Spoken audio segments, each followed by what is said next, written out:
மகிழ்ச்சி இல்லைன்னு நினைக்கிறோம். நம்ம எப்போதுமே அப்படித்தான். இருக்கிற வாழ்க்கை மகிழ்ச்சி நமக்கு தெரியாது. இருக்கிற வாழ்க்கை மகிழ்ச்சி என்று தெரிகிற போது வாழ்க்கை மகிழ்ச்சியா இருக்கும். இருக்கிற வாழ்க்கை இருக்கிற போதே மகிழ்ச்சியாக இருக்கிற கத்துக்கணும். சின்ன வயசுல இருக்க எல்லாருக்கும் ஆசை தெரியுமா? அந்த காலத்துல எல்லாம் அவ்வளோ மகிழ்ச்சியா இருந்தேன். நான் ஸ்கூல் படிக்கிறப்பெல்லாம் அப்படியே ஜாலியா இருக்கும். ஓடி வருவேன், புக்கை தூக்கி போட்டு தெருவில் போய் விளையாடுவேன். போய் பாருங்க, 90s கிட்ஸ்லாம் இன்டர்நெட்ல புலம்புன்னு தான் புலம்புறோம் இல்லையா? அப்படியே விளையாடுவேன், அப்படியே என்ன அழுக்கோட உள்ள வருவேன், சந்தோஷமா இருப்பேன். நைட் அம்மா ஊட்டி விடுவாங்க, நிலாச்சோறு கொடுத்தாங்க, என்னமோ சொல்றோம். ஆனா அப்ப நம்ம என்ன சொன்னோம் ஞாபகம் இருக்கா?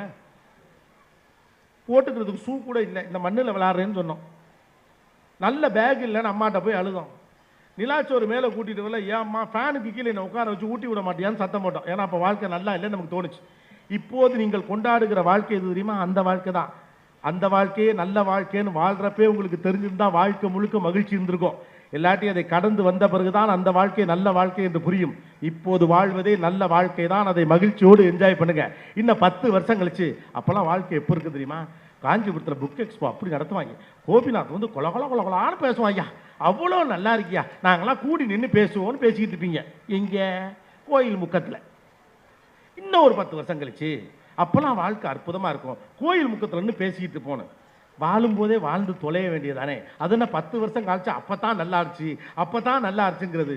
நீங்கள் இப்போது இயங்குகிற வாழ்க்கை அப்போது நன்றாக இல்லை என்று சொன்ன வாழ்க்கை தான் என்பது உங்களுக்கு புரிந்தால் நீங்கள் இப்போது வாழுகிற வாழ்க்கையே நல்ல வாழ்க்கை என்பது புரியும்.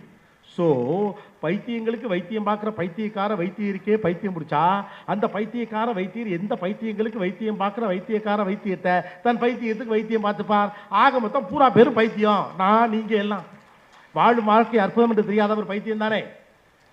கடந்த காலம் தான் சிறப்பாக இருந்து எதிர்காலம் சிறப்பாக இருக்கும். இப்போது இருக்கக்கூடிய நிலை நல்லா இல்லை. ஏன்னா மனுஷன்